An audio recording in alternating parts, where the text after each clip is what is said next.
বন্ধুরা, তোমরা এরকম মাছের ডিমের ভাজা খেয়েছো কিনা আমাকে কমেন্ট করে বলবে।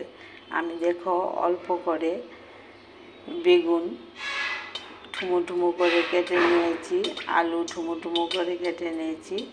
এই যে একটা কার্পো মাছের ডিম, তার সঙ্গে লাগবে পেঁয়াজ কুচি কুচি করে কেটে রেখেছি, কাঁচা লঙ্কা আর দুটা কাঁচা লঙ্কা চিড়ে নিয়েছি।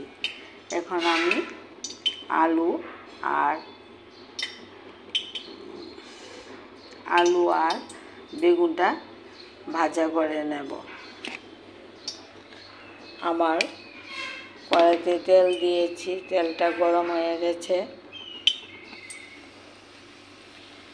একটু নুন দিয়ে দেব,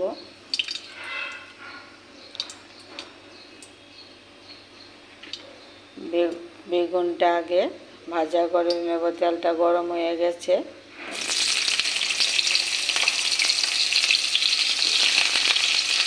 আমি নুন দিয়েছি, একটু হলুদ দিয়ে দেবো। এইভাবে আলু আর বেগুনটা ভাজা করে নেব। দেখো আমার বেগুনটা ভাজা হয়ে গেছে, এখন নামিয়ে নেব।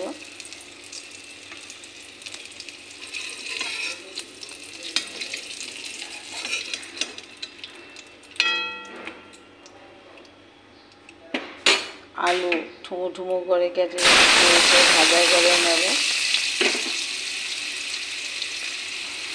অল্প করে নুন দেব, একটু হলুদ দিয়ে দেব। আলুটা ভাজা হয়ে যাক, একটু ঢাকা চাপা দিয়ে দেব। আমার আলু আর বেগুনটা ভাজা হয়ে গেছে। বন্ধুরা, তোমরা দেখতে থাকো। আমার এখন মূল রান্নার মধ্যে চলে যাব। ভাজা কড়াইতে আমি গোটা জিরে,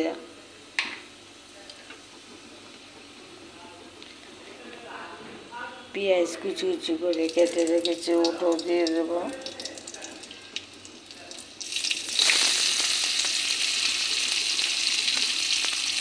তোমরা এইভাবে মাছের ডিম দিয়ে আলু আর বেগুন দিয়ে ভাজা করে খেয়েছো কিনা আমাকে কমেন্ট করে বলবে। দেখো একটু রসুন থেতো করে রেখেছি, ওটা দিয়ে দেবো।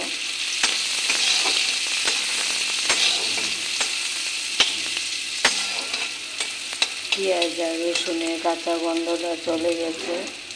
এখন পরিষ্কার করে ধুয়ে রেখেছিলাম কার্পো মাছের ডিমটা দিয়ে দেব।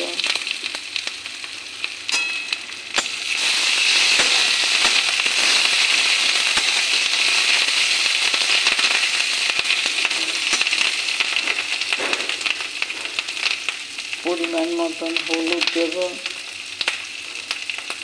একটু নুন দিয়ে দেব, একটু জিরার গুঁড়ো, একটু ধনিয়ার গুঁড়ো, কাশ্মীরি লঙ্কা,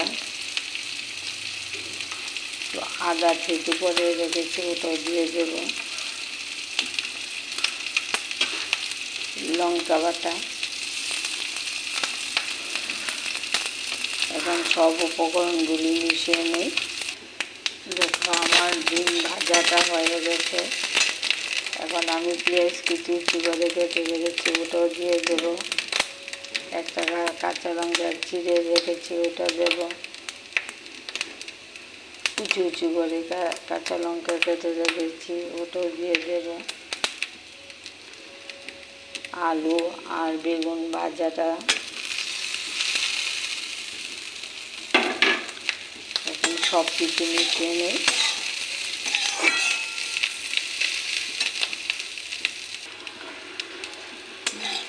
আমার মাছের ডিম আলু আর বেগুন দিয়ে ভাজি করা হয়ে গেছে। তোমরা এরকমভাবে বন্ধুরা খাও কিনা আমাকে কমেন্ট করে জানাবে। আমার খুব প্রিয় খাবার মাছের ডিম বেগুন আলু দিয়ে ভাজা। আমার মাছের ডিমটা দেখো কি সুন্দর হয়ে গেছে। সব উপকরণগুলি তোমাদেরকে দেখে দিয়েছি। এখন আমি বাটিতে সার্ভ করে নেব। গ্যাসটা একদম কমিয়ে আমি এই যে দেখো ভাজা করেছি। তোমরা এইভাবে করে একদিন হলেও খাবে বাড়িতে, আমাকে কমেন্ট করে জানাবে। এখন বাটিতে আমি সার্ভ করে নেব। দেখো আমি থালাতে সার্ভ করে নিয়েছি।